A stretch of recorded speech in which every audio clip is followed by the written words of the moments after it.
Welcome to Cartoonist Kayfabe. My name is Ed Piskor. I'm Jim Rugg. And we're going to be continuing our coverage on the Eisner-Miller book conversation that they conducted in the early aughts. But first, I want to invite you guys to like, follow, and subscribe to the YouTube channel. Hit the bell icon so that we can notify you when new videos are available and help mitigate that kayfabe effect, which is whenever we talk about a book, it often is unavailable on any of the popular book buying websites, Amazon, eBay. By the end of that business day, the people who are subscribed to these videos get first dibs on the stuff that we're talking about and covering. And if you play these videos to the very end, that lets YouTube know that these are popular videos that comic book loving YouTube people need to see. Helps us grow the Cartoonist Kayfabe channel, which is very important for us to continue providing you with these daily vids. Without further ado, what we've been doing with this Eisner-Miller book, of which you can get to links in the description below this video to our previous parts.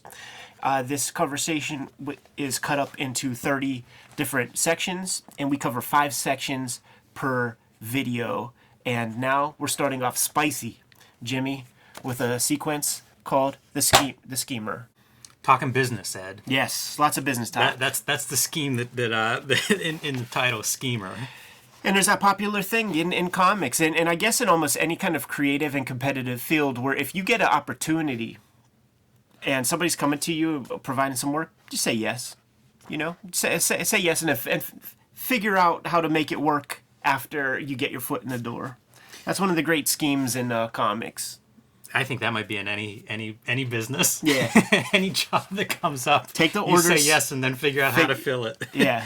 One note on that first page is Miller talks about he loves doing comic books, but it's ultimately lonely work, and it does reach the point where you've been alone with it too long. I think that's telling, and I think we might see that come up a couple more times, but business is their offset to working with other people, being a little more social in this somewhat isolated practice. It's one of those things too that separates the people who are running a business and the kind of scab job guys who just want to be told what to do, who will bend over backwards to do the work for you, but who don't have any particular single vision. Eisner builds on that lonely part, and he says, if nothing else, you have no other contact with other people, you become warped in many ways, and I think that speaks to what you're describing. Like, you can sort of be manipulated more easily if you're just completely alone all the time in your head. Right. You need that. You need some extra people in your life. Talks about doesn't ever have very much good to say about Jack Kirby. Like, Will Eisner's always just talking about, he's a job guy. Like, he and I, we started at the same position, and I went my way. Like, he kept working for publishers, and he often talks about Wally Wood is a name that would come up as somebody that had a relationship with Will Eisner, and Wally Wood is sad, upset, mad, angry that Jim Warren at one point said, "I'm going to publish some of your stuff," and then walked that back and said, "No, I'm not going to." Wally Wood wanted to know if he could sue the guy. I feel like I know about a half dozen dudes on the tip of my tongue who would be that way, who don't get what they want and are like, "Yeah, can I sue them? Can I take them to court?" And Eisner's just like, dude, taking advantage of the situation, by the way. Wally Wood got cold dissed by Jim Warren, so his inner feelings a little bit wounded. Listen, Wallace, he doesn't have to publish your book, but guess what, man? You could draw a spirit comic for me. Your chops are okay. I kind of like your work a little bit. Your chops are okay. Want to draw some spirits? Yeah, and those are those outer space spirits. The last batch, man. With Jules Pfeiffer. Talk about an all-star team. Those are future Cartoonist Kayfabe fodder for sure. Got them all. But it is Wallace Wood has such a legacy in this business. Like we've talked about him several times on the channel. Talked about his obituary, tragic ending. They link some of that, I feel like this lack of control on the business side contributed to certain artistic limitations. Maybe not on the page, but in terms of being unhappy. Yeah. Cartoonist Kayfabe is sponsored by the comic books Ed Piskor and I make. If you want to support Cartoonist Kayfabe, pick up our comics and books wherever you buy them. Red Room. Starting with Red Room, the Antisocial Network, Season 1 of Ed's Murder on the Dark Web for Fun and Profit. Trigger warning, Season 2 is now in stores everywhere. This is issue number 1. Issue 2 also available. Issue 3 coming next month. And available wherever you buy comics, except for banned in 7 comic stores. Hopefully that number's not rising, but you never know. Well, you know what? The cool thing about it rising is that the bigger comic shops heard about that stuff, tripled their orders, man. Nice. WYSIWYG, A History of Computer Hacking. X-Men Grand Design, the Grand Design that started them all, including Hulk Grand Design. Can't wait. 3 oversized volumes of this available. Can't wait to see what your cover looks like when you put yours together, Jimmy. And Hip Hop Family Tree, A History of Hip Hop, available in 4 treasury-sized editions or 2 beautiful box sets. You can pick up my latest book wherever comics are sold, Hulk Grand Design Monster. This is in comic shops everywhere now, with some beautiful variant covers, a retelling of the 60-year history of the Incredible Hulk, and coming in April, Hulk Grand Design Madness, with also some beautiful cover choices here by Ed McGuinness and Jeff Darrow, as well as my cover. Again, the 60-year history of the Hulk distilled down into 2 very dense, oversized issues. Plain Jane's, the first young adult comic graphic novel here in America by Cecil Castellucci and me. And Street Angel, Deadliest Girl Alive, which just went out of print from Image Comics, Ed. If you guys at home see Street Angel, Deadliest Girl Alive on your comic shop shelves, pick it up because it is no longer available for order. But the original Street Angel hardcover, oversized, these are kind of like director's cuts, almost like artist editions. I think they're the nicest books ever designed. These are all still available from the publisher. You can get them wherever books are bought and sold. And now back to our regular scheduled programming. It's like this business that we've inherited. You think about it, man, and you know, there's some really great works that from incredible creators that just never manifest because they stayed on the hamster wheel. They stayed in the work for hire space. We take for granted people like like the Frank Millers of that generation, who comics was one way when they get in, and then opportunities begin to abound during their tenure. They get to see it. They're the people that take advantage of it, you know? Here's Eisner's words on Wally Wood's demise.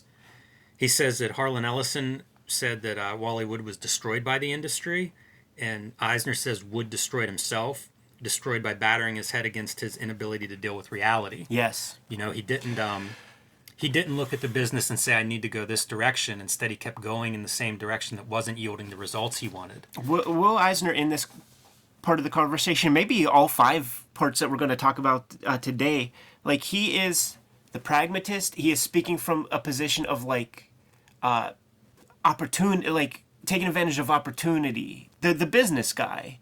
He doesn't have sympathy for people who sign a contract that explicitly state things are going to be this way, and then hearing you're bitching and complaining afterward.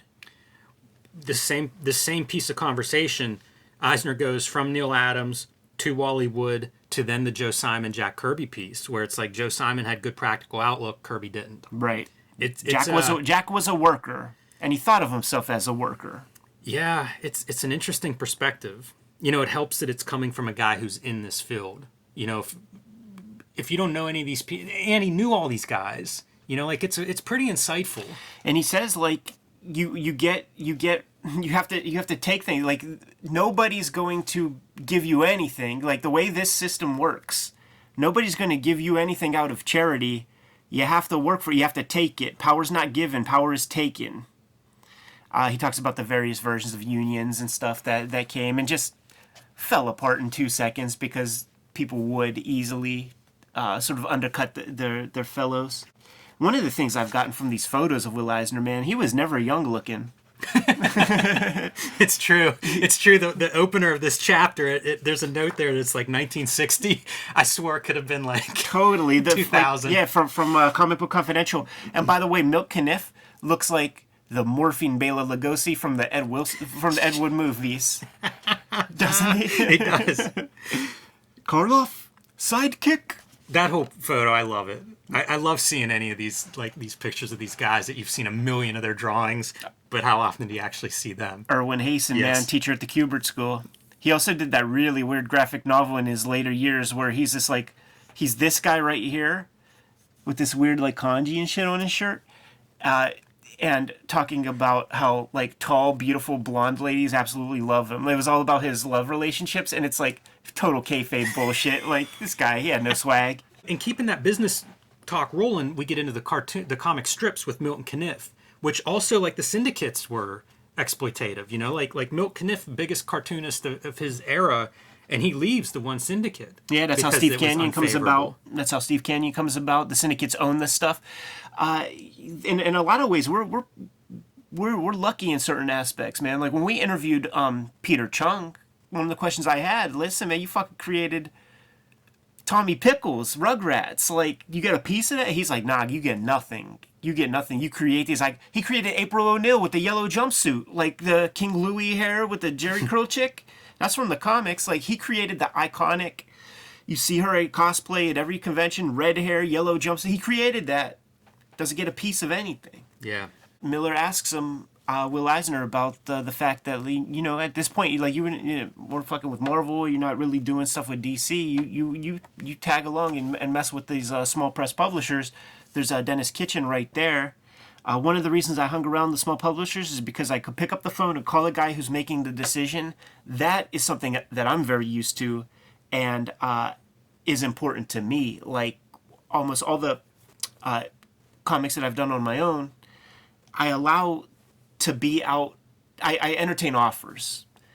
And it's super valuable to me that I could just hit up Gary at a moment's notice and ask a question or something.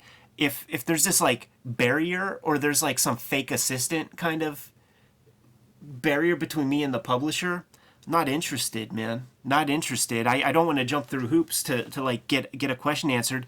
There's a lot of type A in the game, and I like to build a relationship with a publisher and see that they're aggressive in what they want to do and accomplish. If you put these like little minions in between me and them, I'm not excited. I am not excited to work with you.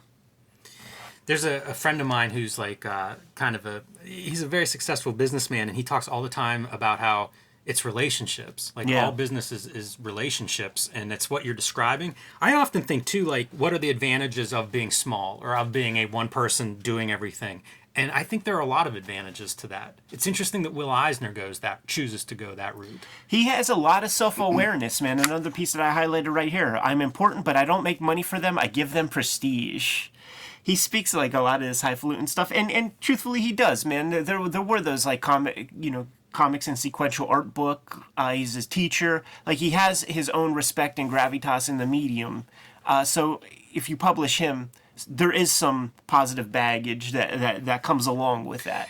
Man, if one of your cartoonists wins an Eisner Award, that probably gets plastered across the cover. So imagine having Eisner, yeah, the actual man there. So but it's fun. But he says, you know, like my shit doesn't sell that much. Yeah, they go round and round on this topic about how, you know, he's constantly saying your books sell more copies than mine to Frank, and even a lot more copies. You know, it's a small percentage of what he sells compared to Miller, but that's not the measure of his success. Eisner's. That's a big conversation. Like what is success? Even Miller at this point is like, you know, that's not really like the measure of his success.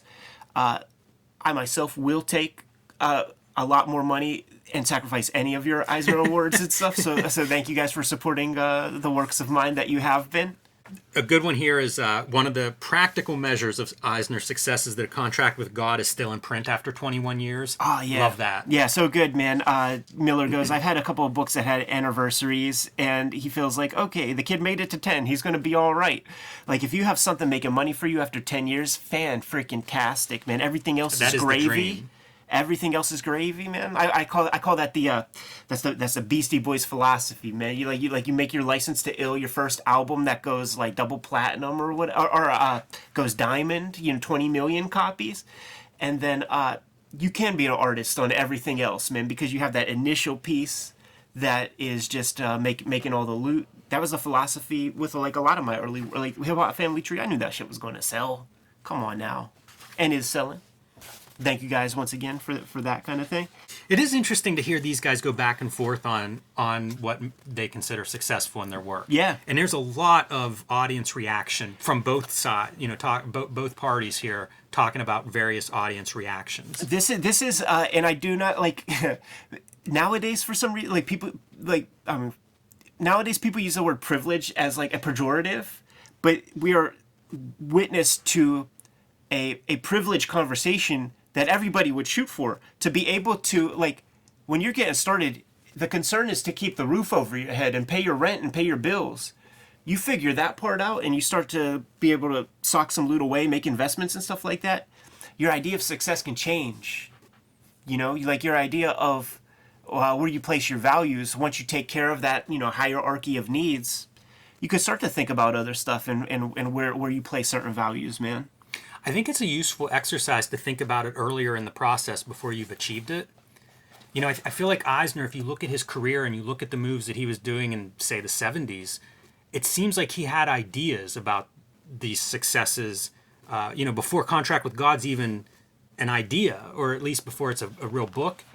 And I feel like that must have influenced some of his decision-making and choices compared to a Kirby. There are those bits, man, in here where they get into the like love me daddy complex where he's talking about early in his career, he's expressing like elements from his mother and father. Like the mother was the pragmatist who, you know, is I guess maybe a little older, like during that depression and stuff, the Great Depression, and is like, you can't make money on this kind of thing. You need to like you need to go figure that part out. In business, if you're the guy at the top of the pyramid, you get the bigger stake of everything. And then his father was the creative guy, the failed artist, basically, who was like, yeah, boy, go ahead and do that kind of thing. I think about when we get into that part, my own folks, man. My mom draws, and she was kind of stultified by her parents who worked in the steel mill and were like, we will not pay for any kind of school for you. If art school is your idea, we ain't paying a dime of that, but we'll send you to college. And then my pops, when the steel mills folded, like I have this box in the other room. It's my most cherished prized possession. It's 2, maybe 3 dozen movie scripts and TV scripts that he wrote after he got laid off, man. So he's the writer, my mom's the artist. This is my example of how disciplined you are, because I would have illustrated half of those scripts by now. Oh, right. I mean, I did illustrate some of those things because they're, to me, they are incredible pieces of outsider art. Like, my dad is an outsider artist, and he doesn't even know what that shit means. Right. Because I know him as who he is, and I see the id that's in those scripts and stuff. I don't want to put his business out on the streets and shit, but I see where his point of view, and he wouldn't even, if I brought it up to him, he wouldn't even know what I'm talking about. You know what I mean? Anyhow, digress. Talking about audiences, that's another thing, and this is sort of the ping pong that has been going on the entire time, where Eisner, like, this conversation, if I had it with him, I would be frustrated because he's always positioning himself as the man of like higher culture in the conversation, and always like it reads like little digs, and Miller does defend himself, but he's the literate, cultured guy. You're the brash, young kid. He describes that he hopes that his comic, like the way the audience he sees for his comics, is that a comic shop owner will see a kid in there, give the kid one of his comics to give to the folks, and he'll give the money back if your mom doesn't like it. Yeah, it's pretty interesting. Miller says, I'm playing more to the kind of people who generally head to the comic shops. Eisner, I'm talking to a different audience. Super fascinating to me for 2 reasons. One, 1986, huge year for me, huge year for comics. That is when direct market or comic book shops surpassed newsstand for comic shop dollars. Last year, the year before, bookstores surpassed comic shops. So we've seen another shift. And just recently, like, I'm trying to figure out my next project and looking at options in terms of publishers. And they just released the BookScan numbers that Brian Hibbs posts about. This past year's numbers were larger than 2018 and 2019 combined. These are just basically book sales. And, you realize like, there are two different audiences, and this is part of the business. You got to be conscious of this stuff, and it's conversations I don't hear very often whenever we're hanging out with comic friends. But by the way, Miller and Eisner are having this conversation 20 years ago. Right. You know what I mean? Like, sometimes you got to look elsewhere if you're gonna. This is a hard business to make money in, as we've said. You kind of have to do this part, you know, and some of it might feel like homework or whatever, but the drawing's the fun part. Right. But you got to pay for that time at the drawing board somehow, and that's what some of these conversations illustrate. And I say, like, this information's out there. Yes. We could all be digging into this. Yes. Like, if the creators were just a tad less self-indulgent and had a little bit of administrative, first off, it would make your job and my job a little easier working with these publishers, because these people have set precedent with these publishers and have been fucked over and have not gotten all the things that are possible to get. So it puts us in a position where we now have to put our dignity forward and actually ask questions. This is something that comes up in the conversation. Like if you're a lot of creatives, they feel like they're being annoying. But it's like, you got to kind of bang the drum a little bit. You got to ask for things. You got to see what's possible. And you can't feel like you're inconveniencing somebody. You're in a business relationship. And you could do mutually good business, but do mutually good business. Don't act as an employee. These motherfuckers ain't paying your health insurance. Yeah, man, ask a lot of questions. Annoy these people with your questions, because how else are you going to get those answers? A couple of things that I really liked in this conversation that I think about in my own work is Eisner says that the work he's done comes out of his own need to say something. Right, yeah. I struggle with this. You know, like, I usually need to find something to say to justify drawing. Yes. I want to draw some cool shit. Like, like Dada. I love Dada. It says nothing. Right. I mean, it sort of says something because it says nothing, but at the same time, like, I'm not trying to persuade somebody. Yes. I'm not trying to make propaganda with my stuff, so I don't feel like I'm saying something most of the time, and it's sometimes I feel empty for that. It's interesting, like, thinking about your work in that context, because I feel like because I know you, like, the most you book you ever made is your notebook drawings. Like, that's the most Jim Rugg on a page I've ever seen. Because of that, because like you lean towards that other. I lean towards that other direction and stuff, man. Like, you out there in the Kayfabe crowd, like, I don't know you, you don't know me. Maybe I don't want to put all of my personal stuff out there or like reveal too many cards. Maybe I want to do escapist type things. Eisner is like, I have a story that needs to be told, right? And a story like worth telling. I have a million of those, but maybe I don't want to tell you. You know, maybe it's private. Maybe it's between me and like a handful of people that have to pass before I can tell you stories. Yeah, exactly. I have no problem blaming my parents for this. It's like, I have nothing important worth saying. Taking up your time. I'm still in that kid should be seen, not heard mode, except for the part that I'm old.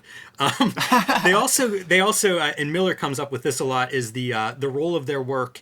And Miller thinks about pop culture, putting his work in that context, in that conversation, and sees Eisner's as a lot more fine art and literary sensibility. And I love that we live in an age where all of that's on the table for comics, because it wasn't. In 1986, it was not. Yeah.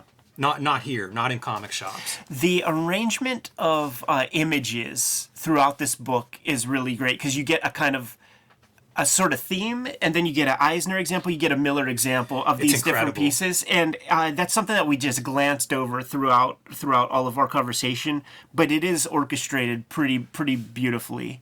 Oh man, like, this might be the best example of this page, going from depression to Reagan. Gordon Gekko, man, one day this will all be yours. I wonder about that talk of current and past, if that really is based on Eisner's age or something else, when he came up, different values, because there are certainly different generations. So I wonder if that's something that, when Eisner was a kid and seeing stuff, if his work reflects the values of that time, or if it is like, hey man, he's got 30, 40 more years on this planet than Miller. His perspective's different. Yeah. I mean, the subject matter that he's focusing on are these like super old time things. But like, Jimmy, I don't know about you, man.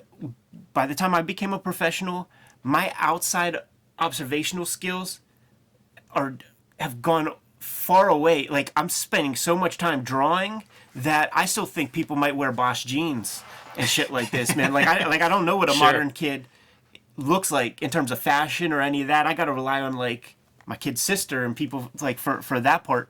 So it's like they call them your formative years for a reason. Yeah, and that's right. the most ingrained stuff like in Eisner's head. So why not tell those stories, man?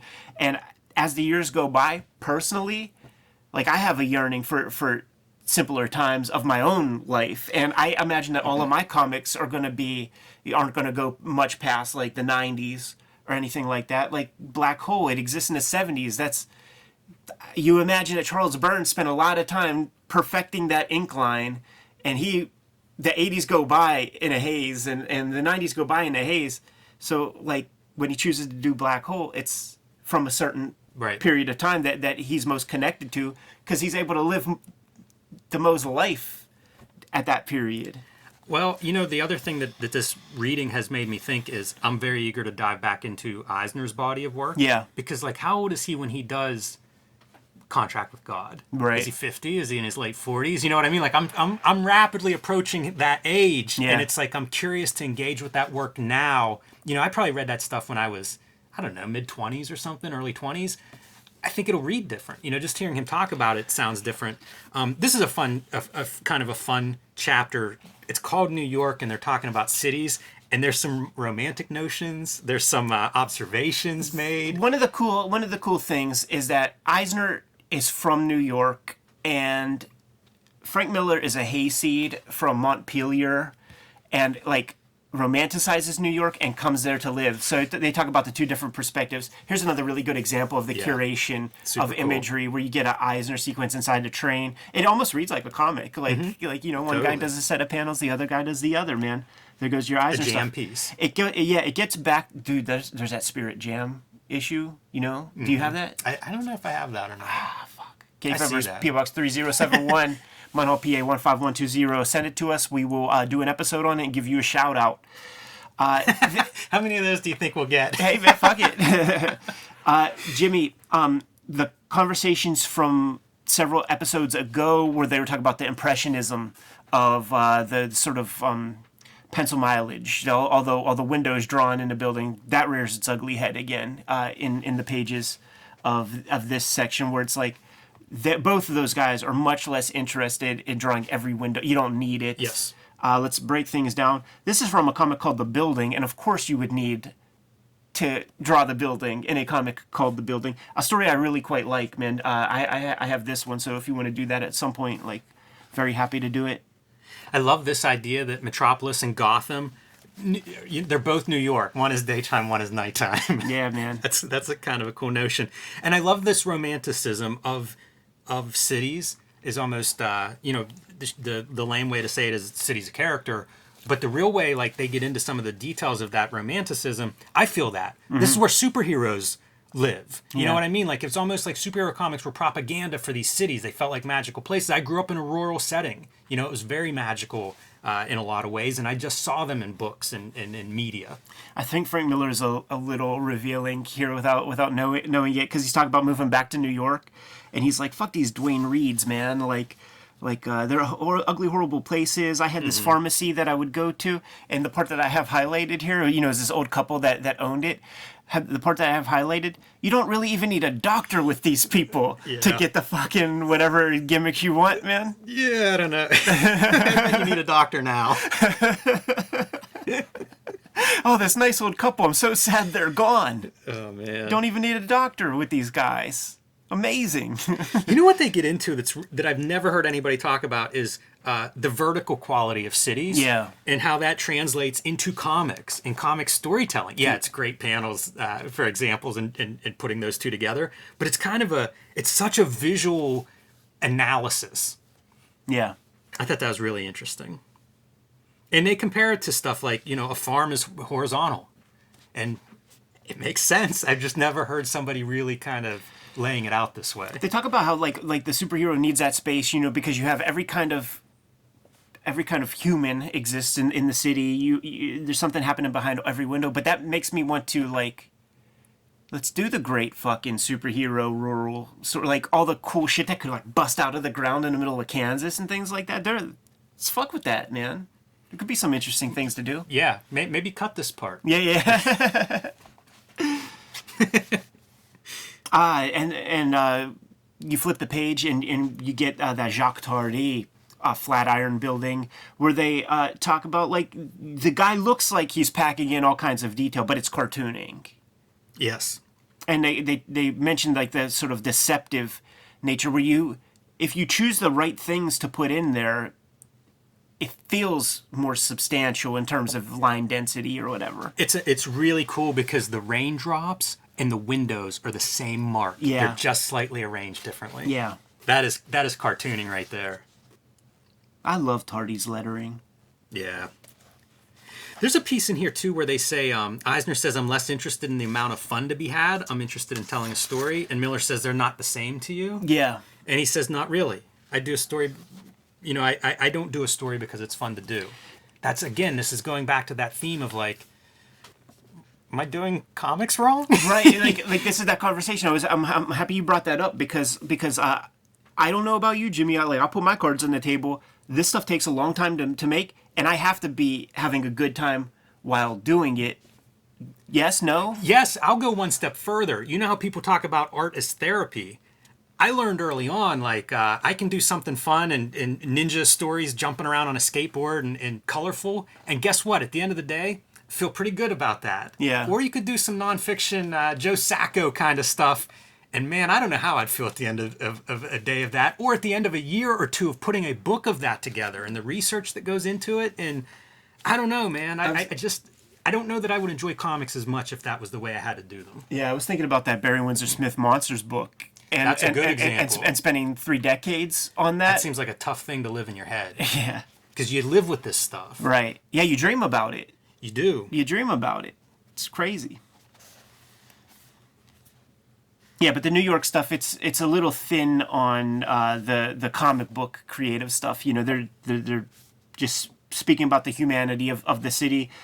Miller, see, this is like one of those great kind of contrasts between both of them, where Miller shares this anecdote where he's walking down the street, sees a little doll that clearly would belong to a little girl, picks it up, looks around for like a bassinet or a little stroller or something, doesn't find it, and he just kind of sets it over on a stoop like it's a little human or something, or like the girl's going to come back for it.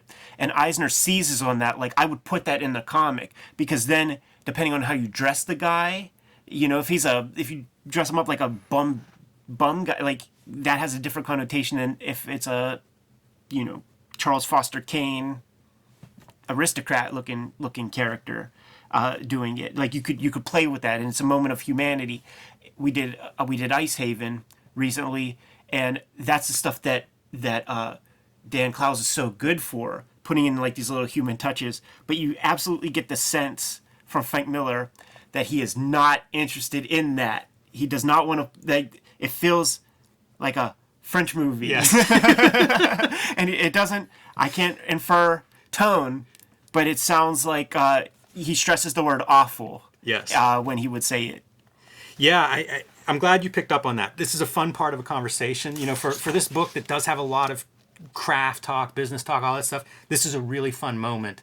And it makes me think of, we looked at Will Eisner's sketchbook that's really like layouts for several of his stories. He writes in drawing mode. And it feels like you can see how this kind of a story would inform one of his works. Yeah. It's pretty neat.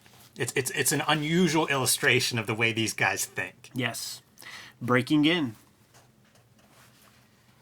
We mentioned a lot of the stuff that's in this section a little bit earlier. Yeah, it's fun to hear Miller talk about the virtues of work for hire. Train me in a set of skills that would do a lot of new people good. Yes. And that's really speed. It's really putting out a monthly book means you've got to do your 20 pages, page a day. Figuring out don't get to redraw stuff over and over. Don't get to spend months writing it. And it is interesting. He's come far with that skill set. Yeah, and Jimmy, you said it in relation to me as we were coming up. Like, whenever I went to work with like those animation guys and was tasked with doing like 10, 11 pages worth of stuff a day, like you said, you saw a jump in my work, because it's hard for somebody to see themselves. And I think that, like, you draw 20 pages a month, even if it's quick, you're going to figure out drawing things that just work better. Things are going to click more. You're doing it more. People that worry about their style work that way. Yeah. Because that's your style. Yeah. Whatever you do under fire like that. Speaking of that animation stuff, I need to twist your arm to put a little bit of that under the camera and talk about it. Yeah. Some of that stuff I found fascinating, and I'm sure everybody else would too. Eisner pulls out that Gil Kane used to say good comic book art is artwork in service to the story. I live by that. Absolutely. That makes total sense to me. Absolutely. And I live by that, even though I don't always practice what I preach when I start getting caught up in a drawing. Well, that's some of the fun. You know, like the way, and you want room for the stuff that isn't planned. The way around that is often the other stuff I bring beyond the drawing, which would be like the gray tones or color, because I can recess certain things if I start to having a little too much fun drawing. You gray that stuff out, let the main figures pop a little bit more. It doesn't harm the reading experience. I think of style this way too. Like think about style in service to a story, and it's not just the ink line quality, but I mean, like, you know, how extreme are you going with angles and things that, you know, compositionally. Like there's a lot of elements of style that I think really can service a story and can say a lot on a, not quite a subconscious level, but communicate a lot with style. Eisner mentions the famous Jules Pfeiffer silhouette story that communicates something on a grand scale, but is just using simple shapes. Fakery. Going back to that schemer idea, right? Totally. I love this Frank Miller quote where he's speaking about you specifically. The other thing I'm seeing in comics right now is that someone will come along and do their time in the field, meaning the mainstream, having fun with Hulk or whatever, as part of an overall plan to get an audience, and then look to where to take that audience. Let me keep reading. I highlighted this too, Ed. You're right. It does feel like this is Miller reaching out to Cartoonist Kayfabe. They recognize that we're businessmen and say, I don't want a job. This is what I want to do. That businessman thing, like when I talk about like looking at what I'm doing next and figuring out a publisher that fits that, it is not accidental. You know, like I do look at I did the Hulk. Where do I go? Where do I want to try to bring some of that audience? You know, where can I meet that audience next? The whole point of stepping into that realm with Marvel and to like start that grand design shit off is because of the tried and true formula that has been created by so many other creative teams. Man, you do your cup of coffee at the Big Two, you gain an audience there. Take the adventurous batch of that audience with you to your next thing. You got your Wednesday warriors who fucked with your thing because they like the Hulk. They ain't coming. You know what I mean? They like the Hulk. They like their Marvel nonsense. But they're the Jim Rugg converts, man. The Hulk people that fucked with your comic, they're coming with you, man. They know your name. They're coming with you to the next shit. And Miller says that, and Eisner says that again and again throughout this interview. Putting your name on it, man, it changes it. Because you're right. There are some that will not go beyond Hulk. Yes. But at least the people that do go beyond, they know who I am. The concept was introduced to me by Dan Clowes, who very frankly is like, there are so few. The number of Dan Clowes fans is way smaller than the Ghost World fans or the Velvet Glove fans. All of his books have different kinds of audiences. And there are sections of those audiences that don't fuck with other books, you know. But usually cartoonists are the Dan Clowes fans who grab it all. Right. This is a little note that a little bit different than what we're talking about. But Miller makes a note about how they're talking about sort of people coming into the medium, different time periods, you know, from their past, and how the energy. This is Miller's quote: "The energy coming in now and the numbers coming in now are just unprecedented." I find that so exciting. Yeah. Like that's something that we observed, we talked about. It's so different. You know, it's almost like there's 1,000 times more people making comics now than we're making them in 30 years ago. Yeah. It's ridiculous how much bigger that number is. I don't know what that translates into. You know, like when we look around and go, oh, book scan numbers are up, or the direct market sales are up, or, you know, there's 20 movies now from comics. You know, like all these things are up. I don't know that you point to one thing and say this is what caused it all.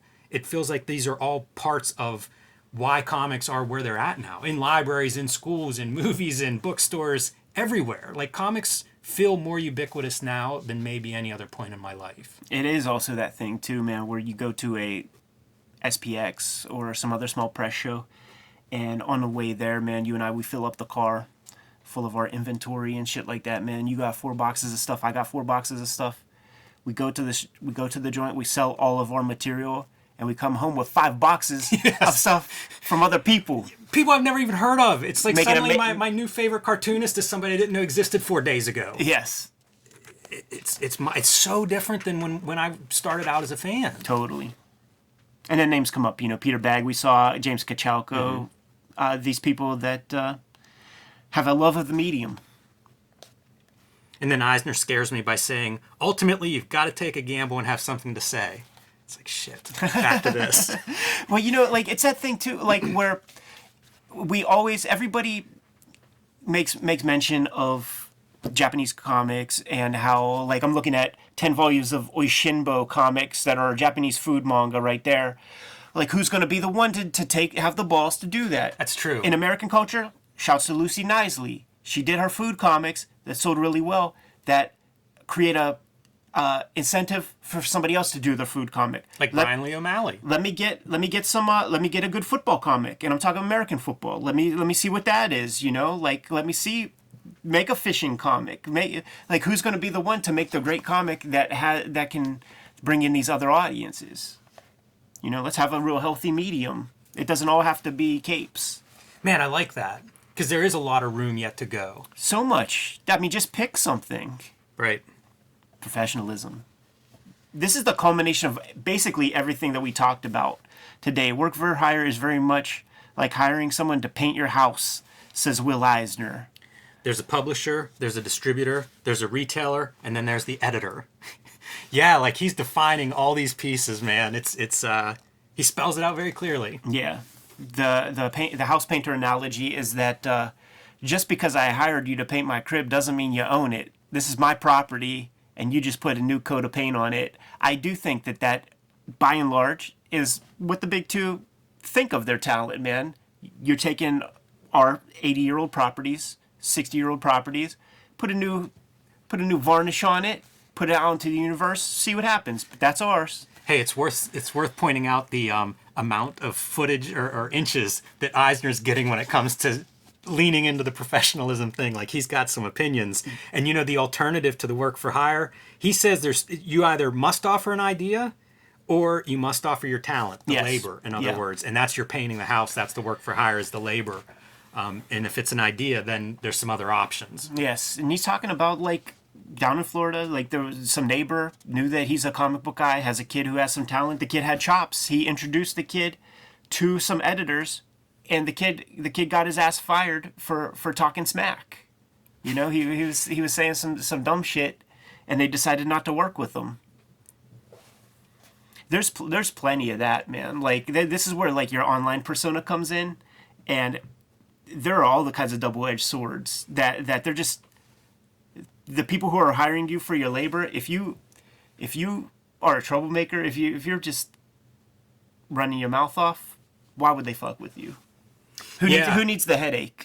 Yeah, I think at some point Eisner lays that out too, or maybe Miller does. But where it's like there's 3 things that you need, you know, to be successful, and you basically need 2 of them. Yeah, that's the old classic thing, man. You got to get your work on time. You got to be likable and good. Yes.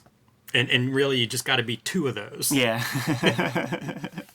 Interesting talk about copyright. Yeah. And how much copyright may not give you what you think it gives you, which we're learning about in some of these court cases that we're reading transcripts of. I'd be interested in having a lawyer who specializes in intellectual property come on and talk about these things, because I don't know them well. They're showing up in the comments, man, whenever we do court stuff. So if one of those guys wants to come on, we have to automatically assume that they're at least a little bit articulate if they got to stand up in a court of law and sell people on a position. But like, one of the things about copyright that Eisner says is, like, you know, tree falls in the forest, does somebody hear it type conversation. Okay, yeah, so you have your copyright now, but you don't have a publisher. So you're sitting on a dead asset, basically. You got this thing. maybe you get some small time publisher to put the thing out, and there are 1,000 of them out there. Nobody's looking to make a movie off of something that has 1,000 copies out there. Nobody's looking to make toys of something like that. So congratulations on having your copyright, but it ain't going anywhere. And they don't mention it by name, but some of like what Eisner is what Frank Miller is talking about are those like weird relationships, like the Vertigo relationships. Yes. Where they're like, yeah, you get copyright, but it's really a 50-50 stalemate. Like if either party doesn't find an offer equitable, there's a stalemate and the property doesn't move. Like that's the same as having a copyright in no interest. Great food for thought, Ben. Highly recommended for enterprising people like really getting into the game who want to make this a real effort as a career rather than just elaborate hobby or whatever. Eisner breaks down the shop stuff too, man. Like Bob Kane quit Eisner Eiger because I was only paying $5 a page, but Donenfeld was given a 7 to 10. And Eisner's talking about like as they were like putting, selling books and shipping off packages, he was only getting about $7 per page, man. So he can't pay a guy more. I need to take my little piece and I need to keep the lights on in this friggin' sweatshop that we're running. I think this all the time whenever I see numbers of books sold and I go, okay, cover price is this, the distributor's paying this, the printing costs this, and you can kind of divide it up and be like, yeah, that means this guy that made this 300-page graphic novel gets $1,000 or something. Like you can kind of see where that money is, and it often doesn't add up. Speaking as professionals, there is a certain threshold that if you are quite sure your book will sell under, you should just self-publish it. Yes. You will make more money that way. It might sound counterintuitive, it might sound weird, but because of the thin margins, and my cutoff is 10K, dude. Like if I don't think I'm gonna sell 10K with a publisher, then I gotta just publish the thing myself. It's not worth it to split up nickels and dimes in that way. I think there are more factors involved. If you have a series of books from a publisher, it may behoove you to do this print run because it continues to sell back catalog stuff. It does, yeah. But the other thing is, think that we have that option now. The ability to self-publish now, and there's some self-publishing talk in this chapter. We have so many more options than used to exist in self-publishing even, yep. Which is pretty cool. Very true. Eisner says, I never subscribed to the Creator's Bill of Rights because I believe there was no reality to it. And Miller says he thinks it was an attempt to change the mode of thinking. Yes, and we talked to all those creators, and they also say exactly what he said. It was more about shedding some light on some stuff that are rights that are possible that you have to negotiate. That's the piece. Like I actually think the Creator Bill of Rights is a good document, and I would encourage every creator to look at it. Not because it means boycott your publisher now or lawyer up now, but because it does outline like what rights are available. Like when you go into negotiation, like foreign rights, digital rights, reprint rights, all of these things are something that should be worked out between you and whoever you're going into business with. And that Creator Bill of Rights is a good starting point just to kind of look at what all is there. Like some of the stuff is right to prompt payments. That should be defined in your contract. So it's not necessarily, hey, these are all your rights. But they kind of are before you sign anything, so address them. Address them in that negotiation. There are some deep things to consider, like as you build a career and as you get like the right guys and stuff. I mean, stuff like foreign, right? There are certain countries that have like a big native language, but have like a big minority of like a different kind of like language of people, and you can get the publisher of a bigger, of like say if there's a big German population in Sweden and they want to do a version like that in Sweden, but for the Germanic people there, you can get a German publisher to publish the book, get much bigger money than they were offering there in like Sweden, and pump it into the country. That like those are possible, and if you got the right guy, like they know how to do that shit, man. But that's something that you don't think about. Right. You know? Probably not at first, but now you do. Yeah. Like being conscious of this stuff allows you to at least go into the negotiations with some awareness of, hey, don't be taken advantage of. Know that these things are something to, again, just come to terms with. There's like very young. I get a lot of my ideas from like sports figures and stuff like this, man. Like I like that Michael Jordan calls it the game of basketball all the time, so I call it the medium of comics.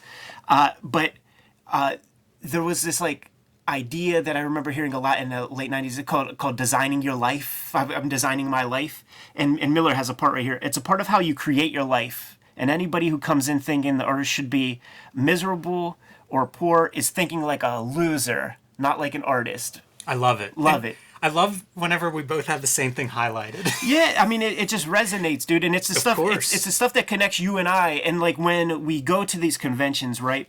And we are like always like, we spend a lot of time together, Jim.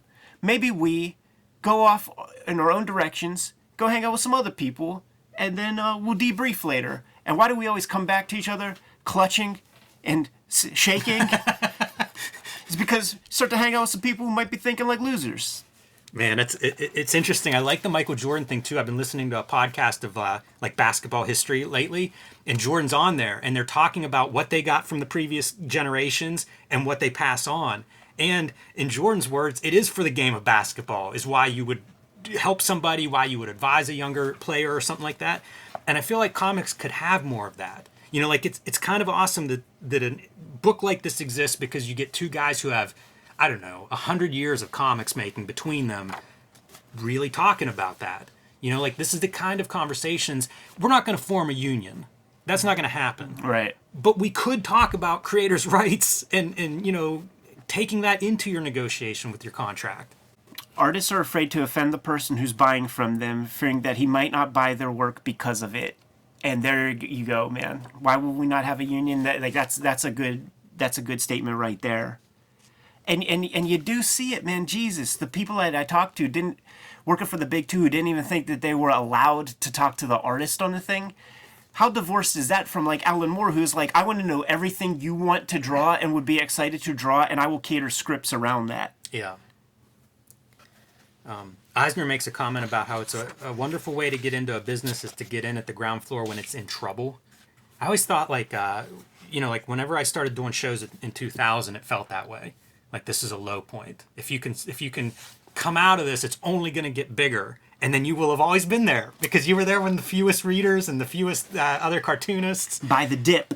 Yes. Yeah, exactly. I think we've said that before in this interview, in previous installments. Yeah, man. There's also some talk about like, be a copywriter, like work, like get some lowly job like in the biz, and then it makes it easier to sell your work later. You know what's hilarious? We looked at the Charlton Guide to Making Comics. They say the same thing. It might be from that. We read a lot of stuff in a week. People always say that, though. Like, I've heard people in other industries say that. There's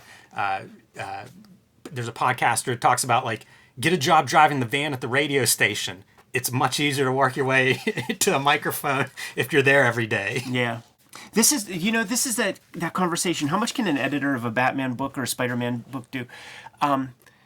Every couple of years, man, there's like people bitching and complaining about their like IDW page rate or something and think that they should get more. And it's like, they'll just get anybody to do, like, if complain all you want, but they'll just send you packing and get another person to draw that comic for $100 a page.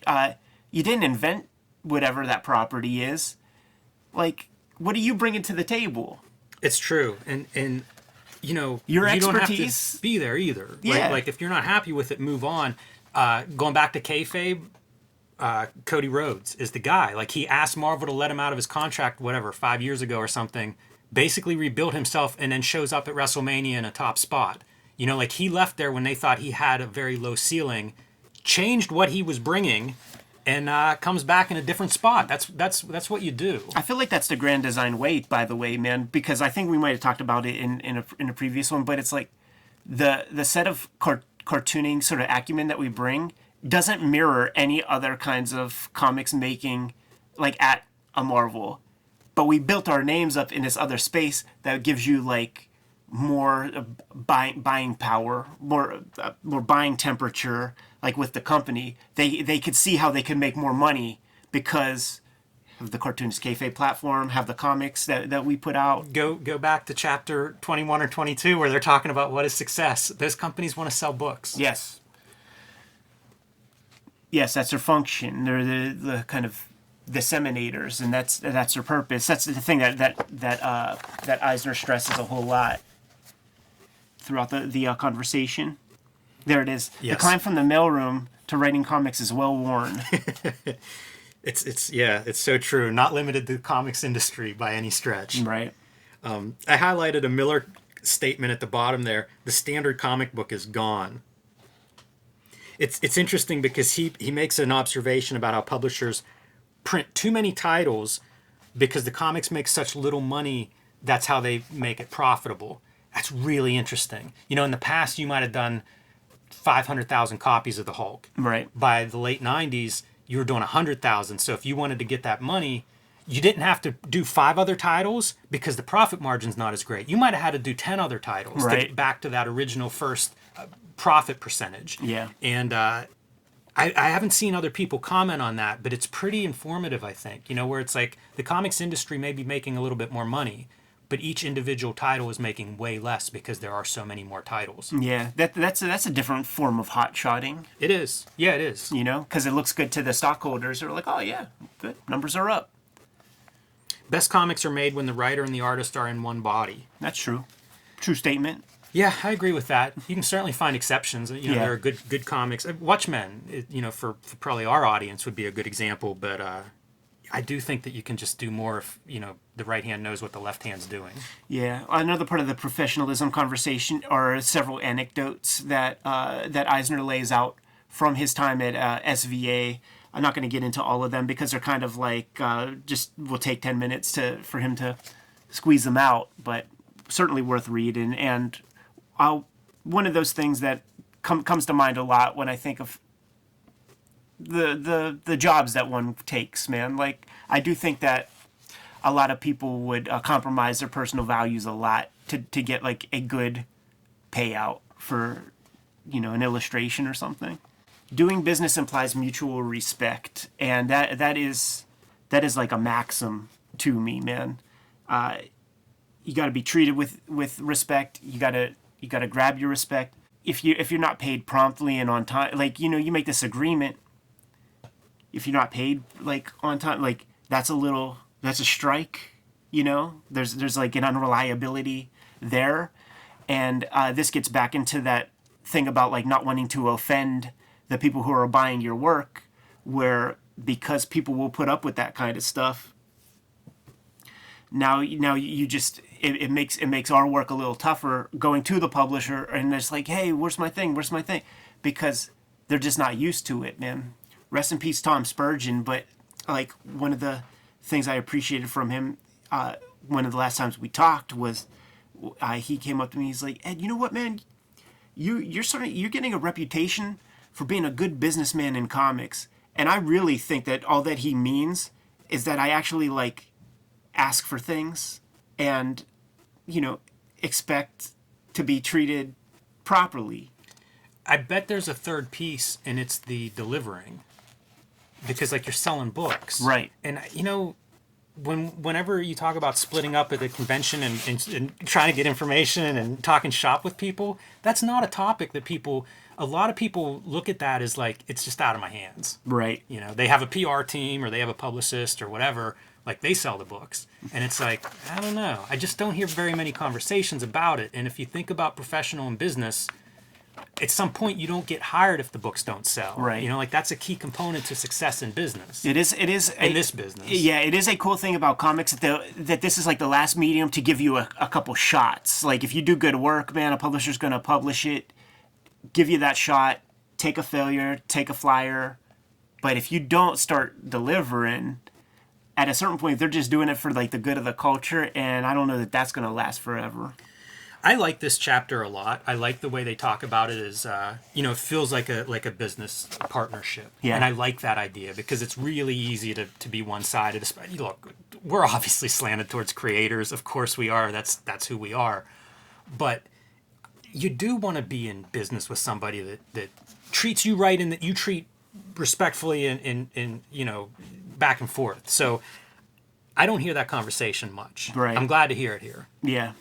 Yeah, the conversation, it's always war with these people. It's always war. It's always me versus them. And it's like, this is a person you're in business with. This is the person, you spent X amount of time of your life making a book, and you don't, and your relationship is contentious like that. But you know it's really not. Like, when they're in touch with one another, they're venting and blowing off steam to you. But that's a red flag to me. I agree. You know, it made me think a lot about this Hulk project in terms of, like, you know, you have expectations going in, you negotiate your contract, you negotiate the creative, you know, all these things, but I also want something on the way out. Yeah. Like, I want to leave there thinking I delivered exactly what I told them I would. They're happy with that. They paid me promptly. They gave me room to do what I wanted to do. You know, all the stuff that they said they were going to do. I don't know if I'll ever work with them again or not, but I want it to be that we'd both be happy to, because we both did what we said we were going to do. Yes. I like thinking about it that way, as opposed to I'm just by myself, they're the enemy. Right. You know what I mean? So right. I like that part.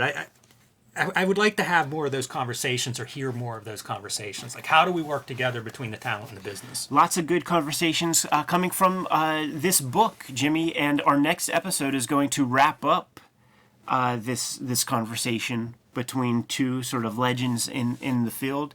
And we're going to start off with the importance of editors, man.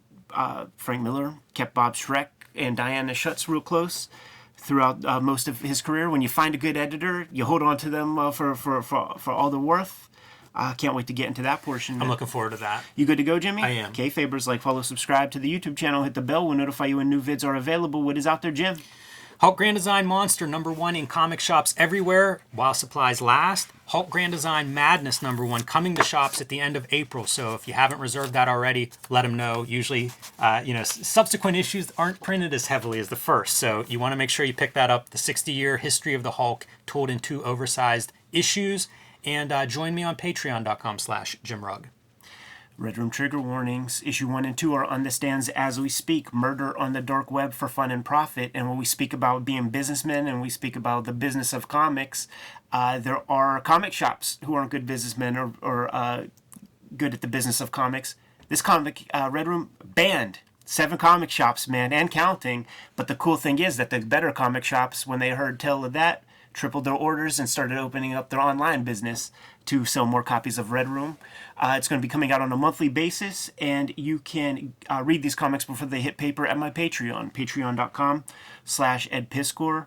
$3 for the archive there, and I am putting out the strips before they hit paper. You can hit up my link tree in the description below this video for all of those links. What else do we have out there, Jimmy? Subscribe to the Cartoonist Kayfabe newsletter at the links below this video. You can also find Cartoonist Kayfabe t-shirts and merchandise at the links below this video. That's another great way to support the Cartoonist Kayfabe channel. Jimmy, give him those marching orders and we'll be on our way. Make more comics.